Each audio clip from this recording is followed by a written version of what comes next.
Olá! A Bit Ciência está de volta e começamos 2014 de fôlego renovado. Isso mesmo! E vamos começar o ano apresentando mais um trabalho da UF para você, que tem tudo a ver com verão, mar e sustentabilidade. É o projeto Barco Solar, desenvolvido por alunos e professores da engenharia. E nesse início de ano trazemos de volta o quadro PIBIC com o aluno de Relações Internacionais. Ele vai falar um pouco sobre como a religião e as relações políticas estão ligadas na nossa história.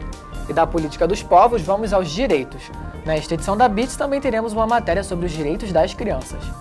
E tem mais Bit Sensações. Isso mesmo, depois do amor, a dor, mas não do jeito que você conhece. A Bit Ciência está no ar.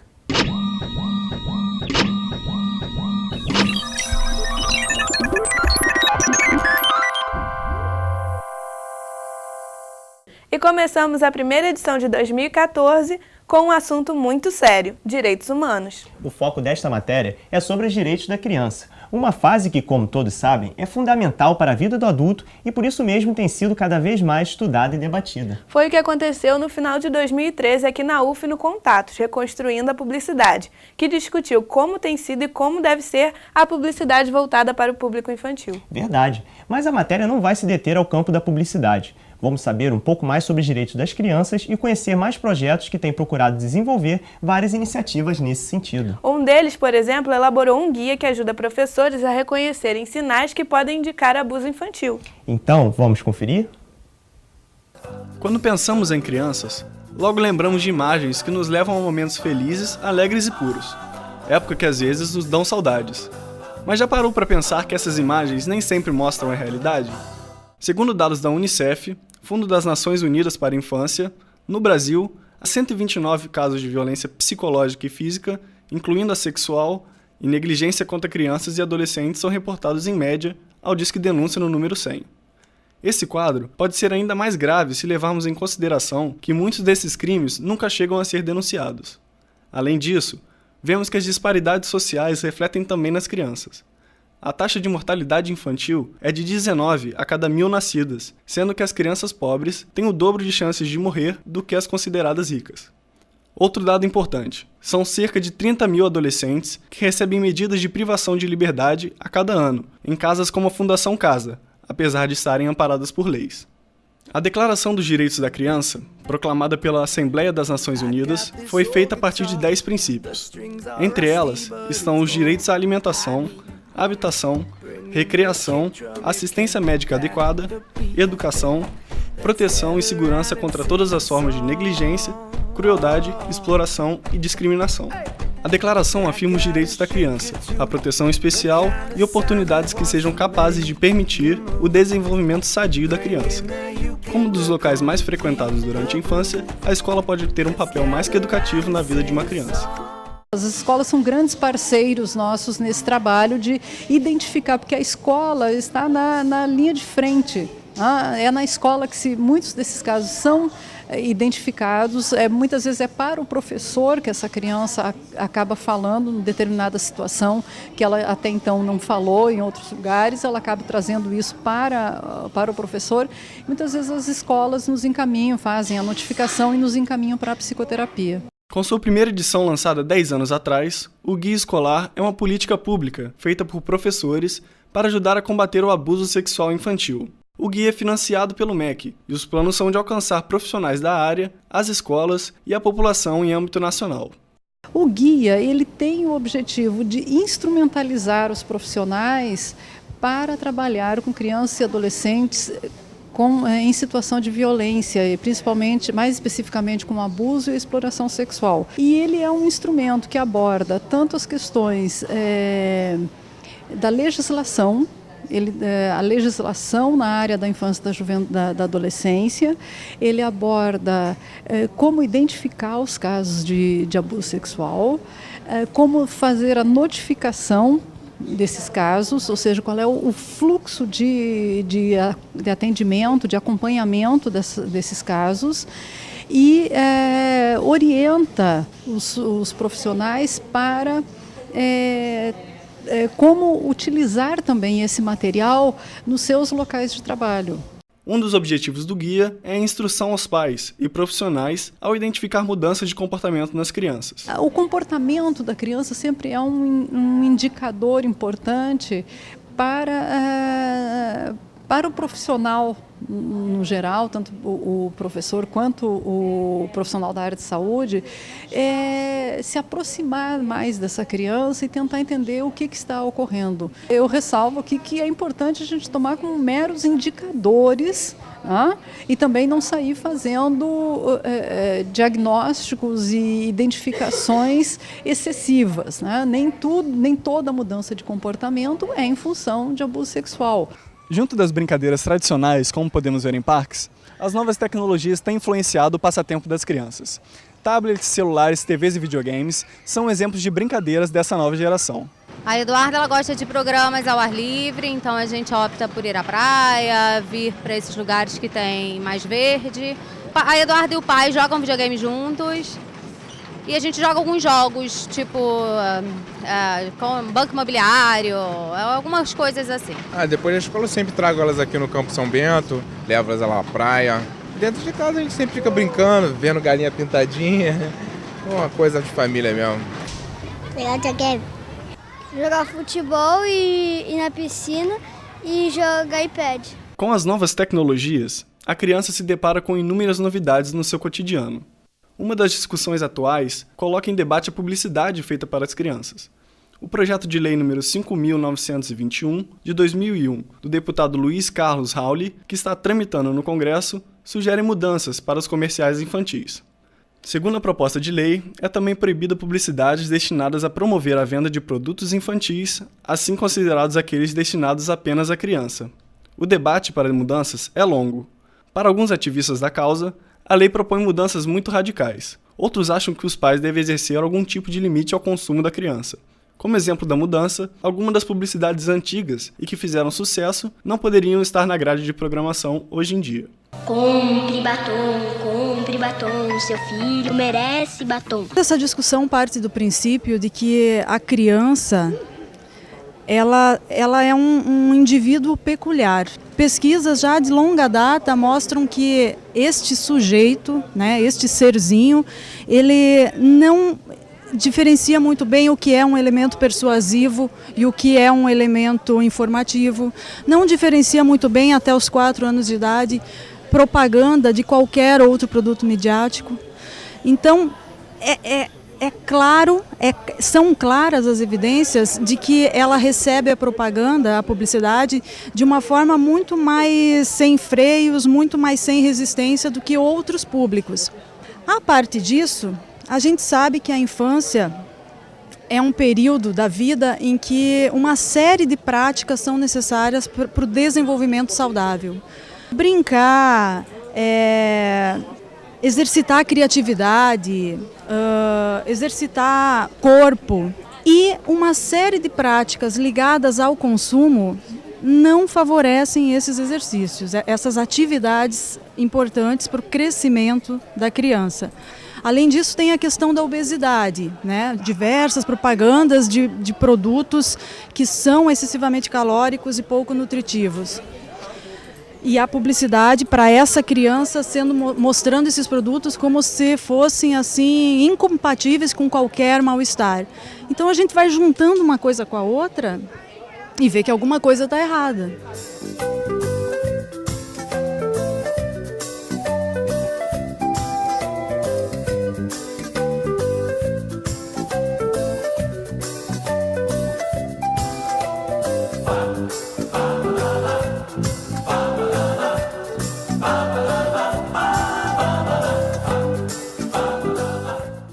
Interessante ver como já existem projetos voltados para a área infantil, em se tratando de direitos humanos, não é verdade? É mesmo. E que tal vermos agora o quadro PIBIC que está de volta?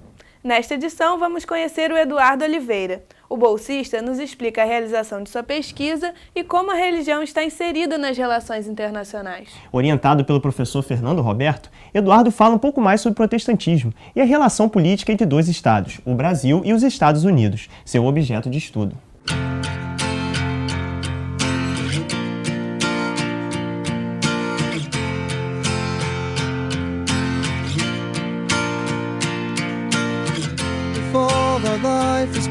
not a dream.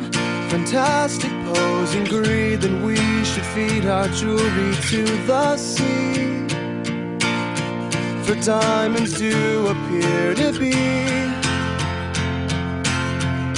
just like broken glass to me. And then she said she can't believe. A minha pesquisa trabalha a religião nas relações internacionais, mais especificamente o protestantismo, que é introduzido no Brasil pelos Estados Unidos, por missionários americanos a partir do século XIX, e trabalha como que isso se dá fora da questão religiosa, propriamente numa relação política que se tem dos Estados Unidos com o Brasil através dessa introdução protestante. Isso colabora com a própria questão política no sentido de que dá legitimidade a determinados conceitos, determinadas explicações que são políticas americanas. Então a gente vai olhar isso numa lógica das relações internacionais entre dois estados, o Brasil e os Estados Unidos. A pesquisa se desenvolve uma análise do documental, a literatura, também análise da literatura já existente, que vai da sociologia, filosofia, da história dessa entidade religiosa no país, da própria liturgia, do próprio modo de pensar da religião, e também até nesse momento, quando chegando aos tempos, você pode aproveitar, fazer entrevista com aqueles que estão presentes nessa entidade.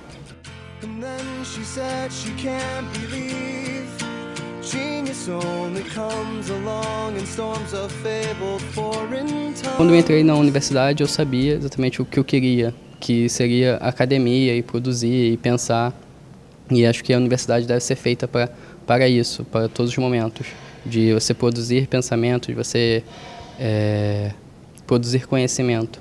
Foi quando, na primeira aula de Introdução às Relações Internacionais, com o professor Fernando Roberto, ele apresentou um texto falando sobre os atores nas relações internacionais. E nesse texto falava que tem pouca pesquisa desenvolvida sobre a questão das relações entre a Igreja e as relações internacionais, entre a Igreja e Estado, no âmbito internacional. Eu conversei com o professor Fernando Roberto, ele gostou da ideia e pensamos em algo para desenvolver nesse sentido. Eu penso em produzir algo que seja mais brasileiro, né, de que a trabalhar as relações internacionais num pensamento brasileiro. Acho que essa é a oportunidade que a gente tem, onde os cursos de relações internacionais aparecem e se difundem no Brasil. Eles têm que produzir algo que seja legitimamente brasileiro, tem que pensar o Brasil, pensar as relações do Brasil. Tripping eyes and flooded lungs.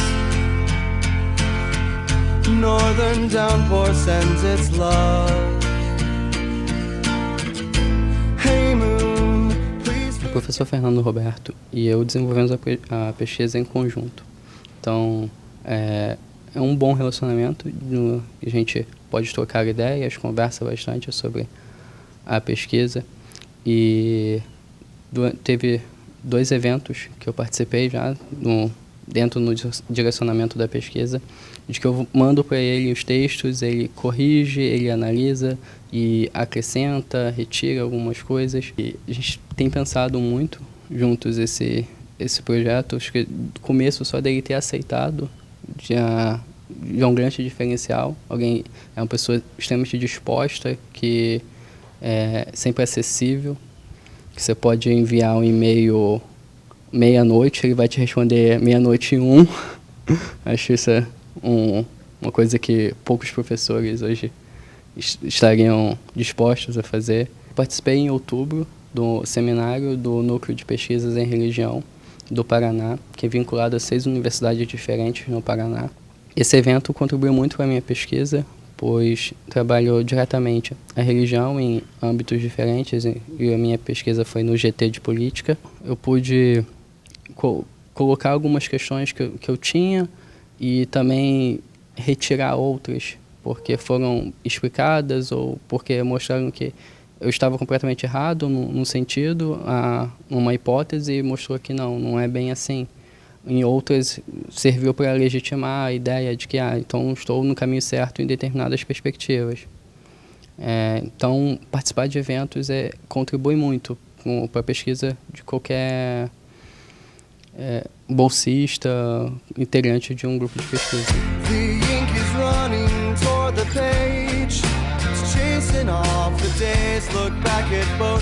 Eu pretendo seguir carreira acadêmica até o momento. Até o momento, sim. Acho que a carência de profissionais na academia formados em relações internacionais. Hoje, os cursos de relações internacionais, você tem poucos professores que são formados em relações internacionais. São, na maioria das vezes, formados em história, direito, economia, mas em relações internacionais, como ciência, como formação primária, graduação, são poucos. A pesquisa é importante para a minha formação, sim, e me acrescenta muito. Acho que é a oportunidade de eu trabalhar com textos de época, de tentar pensar num determinado momento histórico e pensar como isso se desenvolve até hoje. Acho que estudar a história é pensar como isso o que o passado traz para o presente, e estudar o passado é você ter um outro olhar daquele momento, você poder investigar aquilo de outra forma, com outra ótica. Acho que o PIBIC é importante, assim. Acho que eu comecei já desde o ensino médio na pesquisa e eu gosto bastante. Acho que não importa qual o seu interesse inicial, mas depois que você se descobre na pesquisa, você acaba gostando de alguma forma.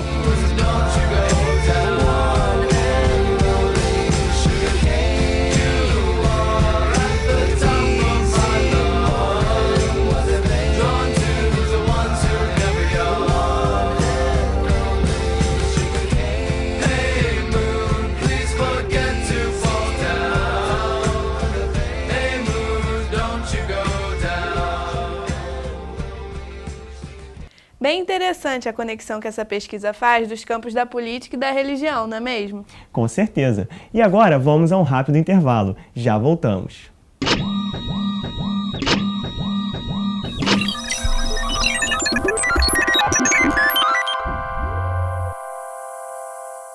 O primeiro passo é uma festa.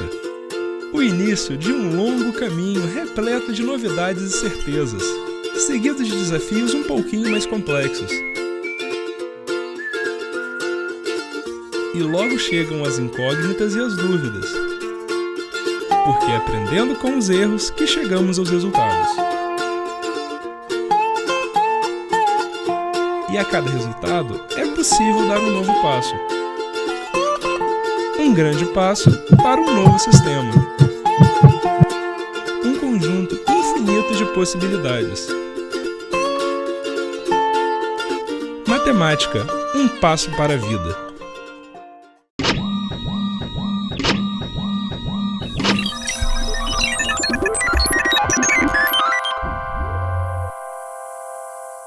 E estamos de volta com mais uma atividade da UF para você, o projeto Barco Solar das Engenharias. Com a proposta de divulgar e incentivar o uso de fontes de energias alternativas, o projeto promove competições entre equipes que projetam barcos movidos à energia solar.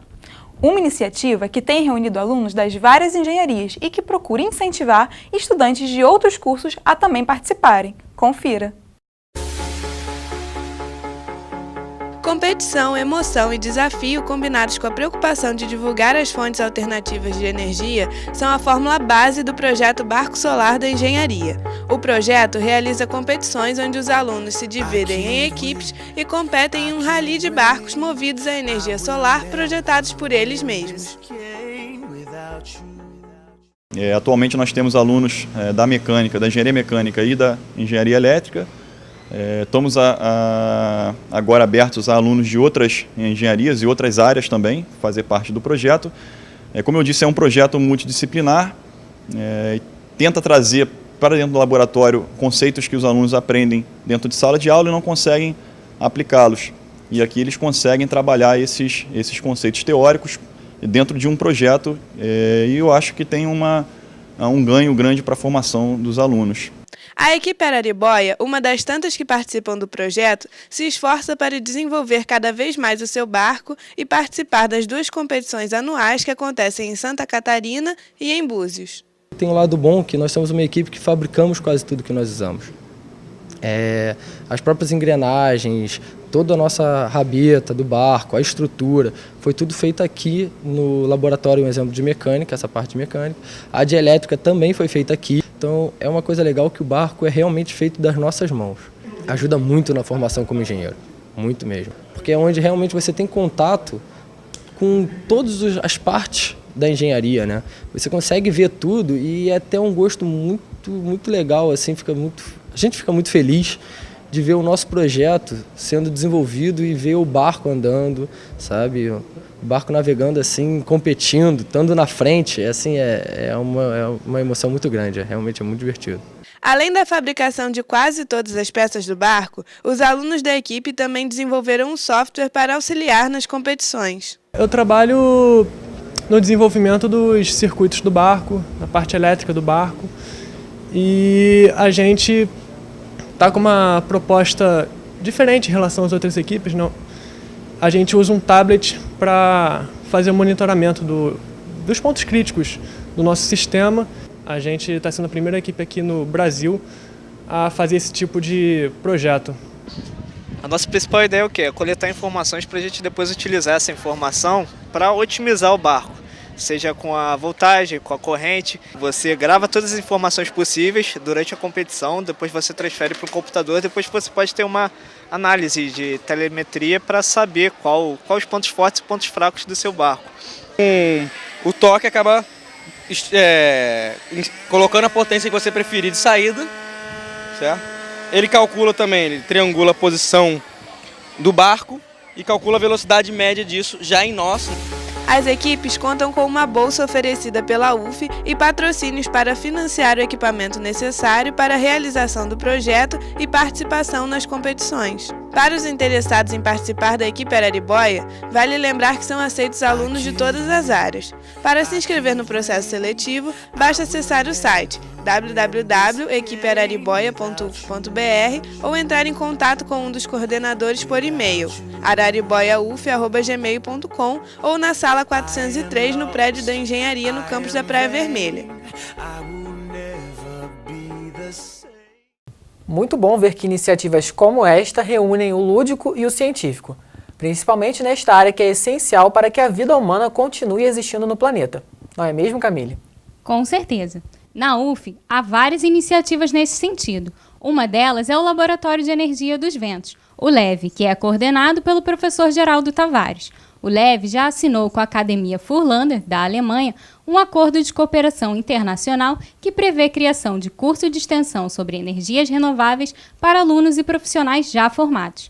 Também prevê a criação de 2 laboratórios na fazenda da universidade em Iguaba Grande. A BIT Ciência ainda vai mostrar mais detalhes do andamento desta parceria que vem sendo desenvolvida em sintonia com a nova tendência internacional de investir nas energias renováveis e não poluentes, uma área que o Brasil ainda é muito carente.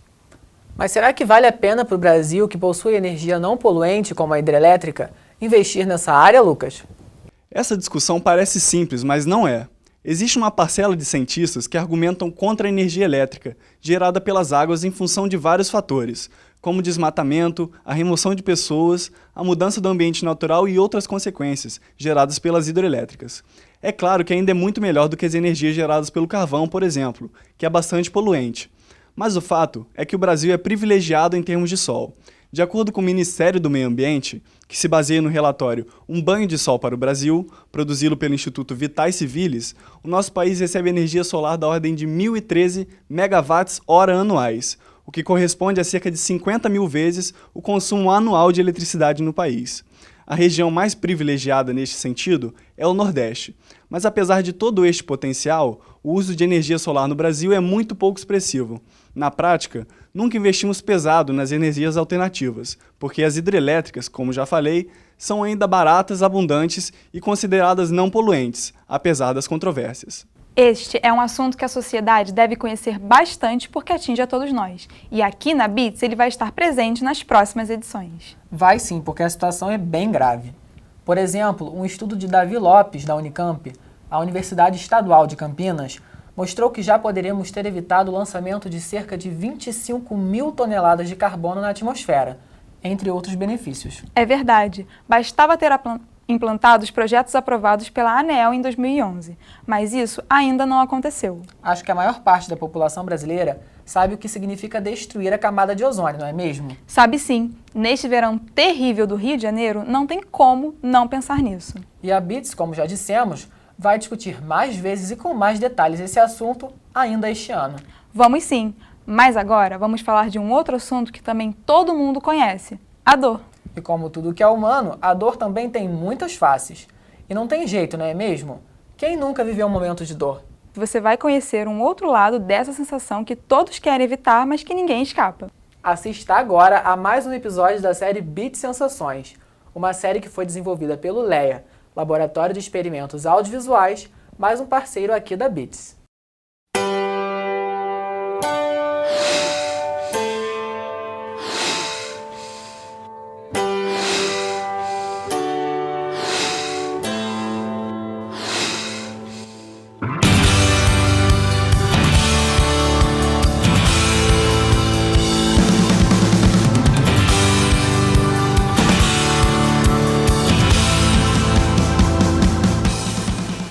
Segundo pesquisa do ano de 2011 da Sociedade Internacional de Cirurgia Plástica, o Brasil é a segunda superpotência mundial quando se trata de estética.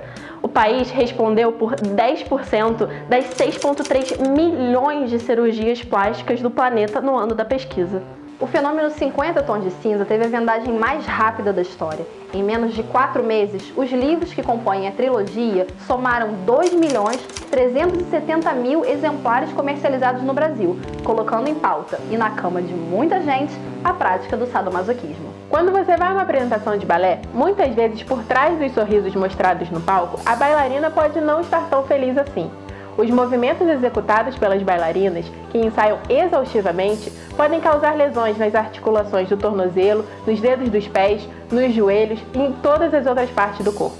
Mas você deve estar se perguntando, o que o balé, o sadomasoquismo e a cirurgia plástica têm em comum? Simples, a dor, a dor, a dor. Então por que essas pessoas praticam essas atividades, fazem esses procedimentos se elas sabem que vai doer? Bem, simplesmente porque a dor e o prazer podem caminhar lado a lado. Muitas vezes, para se ter uma realização pessoal, a gente tem que passar por um obstáculo como a dor. E aí parece suportável. É como aquele velho ditado nos diz: no pain, no gain. Quer dizer, sem dor, sem ganho.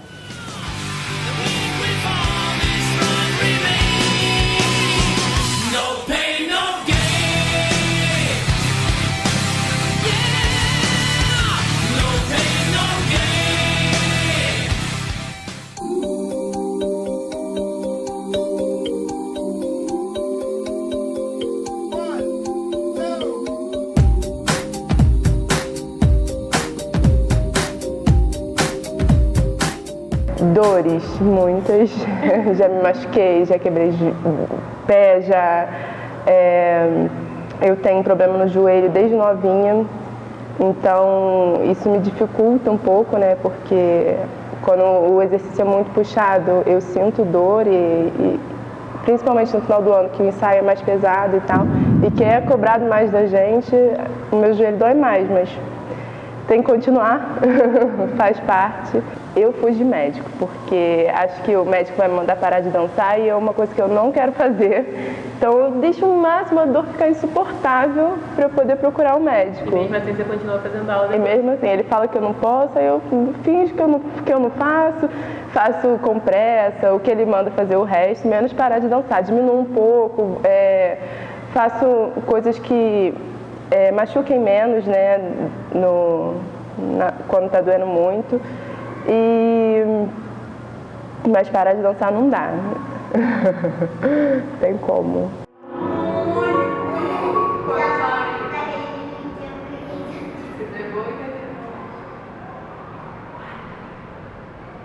Ano passado tem um menino que dança hip hop lá na outra academia. E ele se machucou no palco, torceu o pé, continuou dançando.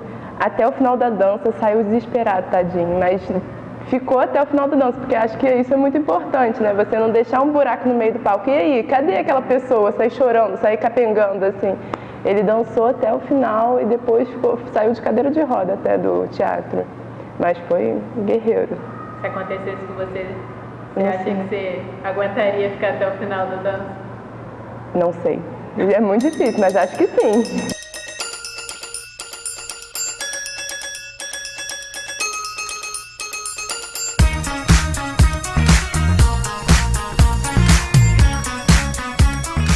Atleta, bailarino e musicista clássico, porque dentro da música esses músicos são os que mais ensaiam, eu posso dizer que mais treinam, têm uma vida muito parecida. Porque todos eles procuram um fisioterapeuta, todos eles têm lesões nas articulações que mais utilizam, né? E eles ensaiam e treinam para caramba. Então ele sabe que a dor faz parte, mas aí por isso mesmo ele tolera a dor para que futuramente ele possa ter aquela sensação de prazer, de conquista, das premiações, e que a gente vai começar a ver os resultados, que vale a pena. Ó, passei o que eu passei, sofri o que eu sofri, não, isso tem que valer a pena, eu faço questão de continuar, né?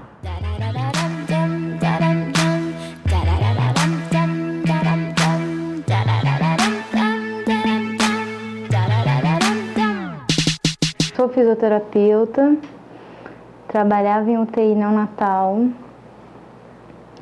até que depois de um plantão exausto, do qual eu perdi 3 crianças no plantão, crianças graves, o que aconteceu? Eu fui cortar o cabelo para melhorar a autoestima, estava me sentindo mal. E aí, quando eu cheguei para cortar o cabelo, o cabeleireiro foi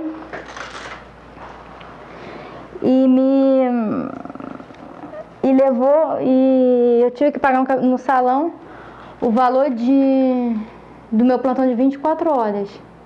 Aí falei, entre trabalhar 24 horas com crianças de 400, 500, 700 gramas, e aí muitas das vezes ter que entregar para a mãe uma criança morta, porque são crianças altamente graves, e trabalhar com a beleza, a pessoa pode sofrer um pouquinho, mas ela vai sair, vai ver daqui uma semana, daqui um mês, ela consegue ver os resultados de um tratamento estético, seja ele qual for, e ela fica feliz e ela volta, para mim foi muito melhor, muito mais gratificante, né?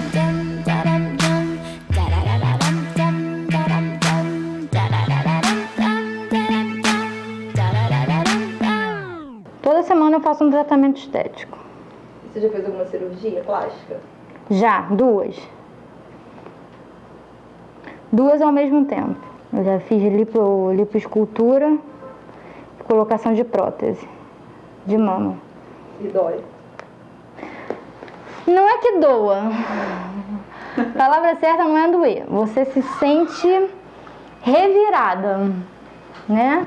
Alguém parece que passou uma máquina na sua pele e você se sente revirada. Não, e agora eu perdi 12 quilos. Como você fez? Dieta. Tô comendo só 1000 calorias por dia. Isso é dor.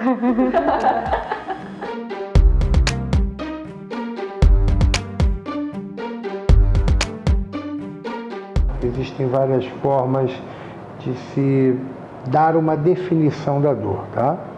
Agora existe uma definição que é a mais aceita mundialmente, né? Que é a definição por um órgão mundial chamado IASP, que é um órgão que é chamado International Study of Pain, Association Study of Pain.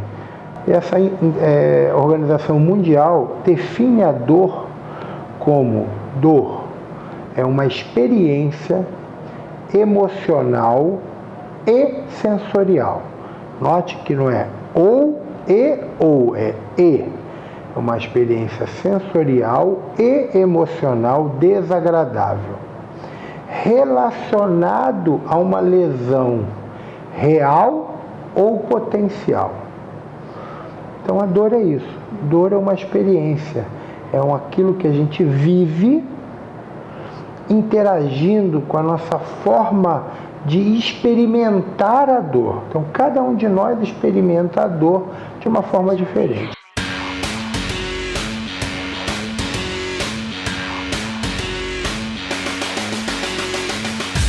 Na verdade, a gente teve um grande volume de pessoas procurando o SADO, até por conta dos 50 tons, né? 50 tons foi uma febre ano passado e as pessoas começaram a olhar para o sadomasoquismo com mais simpatia. É uma coisa que veio aí e que as mulheres às vezes estão até procurando. Já tive cliente procurando. Ah, você tem o sado, você tem uma pessoa que faz isso.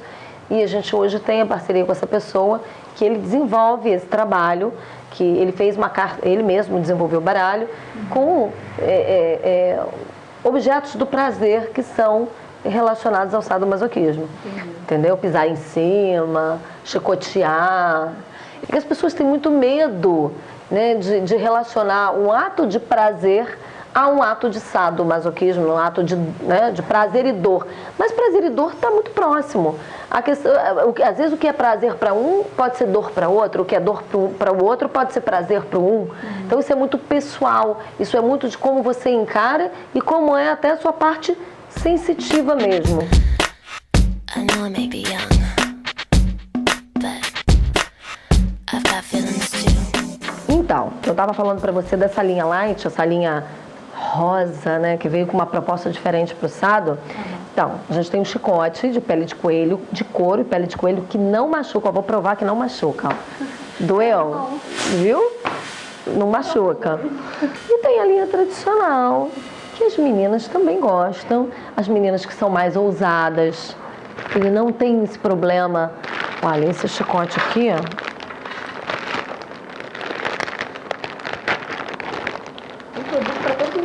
Tem.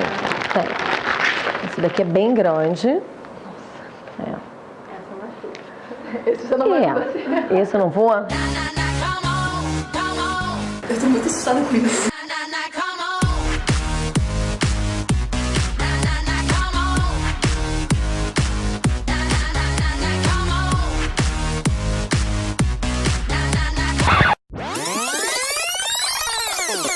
Então por que essas pessoas praticam essas atividades, fazem esses procedimentos e se elas sabem que vai doer? É porque chega no palco é uma coisa assim que a gente não consegue explicar. É diferente, você sai de você, é como se você saísse de você sente uma emoção muito grande e isso vale o esforço, vale dor, vale tudo. Não que o atleta goste de sentir a dor, mas o que a atividade dele proporciona, o prazer que ele tem, supera a dor que ele sente, né? Eu acho que é tudo custo-benefício. Depois que a pessoa consegue enxergar que ela está melhor, a dor deixa de ser o fator principal e passa a ser o obsoleto, né? A proximidade do prazer e da dor. A proximidade até onde é prazer e até onde é dor. Né? Que passa a ser dor, mas antes de ser dor é prazer.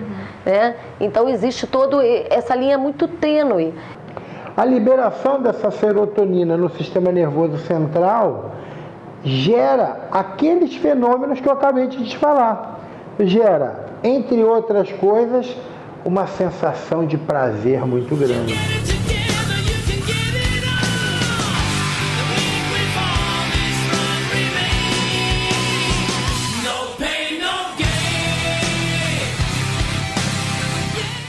Essa edição da Beats já está acabando, mas em fevereiro estamos de volta. E esperamos que você continue participando e acompanhando a Beats por mais um ano. É isso mesmo. Até a próxima. Tchau. Tchau. E não esqueça de acompanhar a Beats no site www.beatsciência.uf.br, no Twitter e no Facebook. Tchau! Até logo, gente, e um feliz 2014 para todos!